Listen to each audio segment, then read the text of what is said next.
আমার হেসেলের কোনো নাম নেই, যে যেই নামে ভালোবেসে ডাকতে পারো। তো আজকে এই যে হচ্ছে সর্ষে ইলিশ, দুপুরবেলায় সর্ষে ইলিশ আর হচ্ছে গাঁটি কচু দিয়ে চুনো মাছের ঝোল হয়ে গেছে। তো এখন পড়ে যাবে হাত ধোয়া জল, মশলা। এটাই হচ্ছে স্বাদ বাড়ায় রান্নার, জানো তো। তো যে যে ভালোবাসো চলে আসো, আঁচটা বাড়িয়ে দিলাম। জাস্ট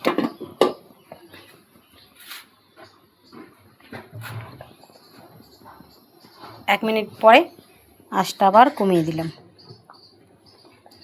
এবার আস্তে আস্তে হোক আমার সর্ষে ইলিশ। চলো খানিক পরে উল্টে দেখি, এই তো ঠকবক করে হয়ে গেছে। এইবার নামিয়ে নেওয়ার পালা। তো সবাই চলে এসে ঝটপট। টাটা।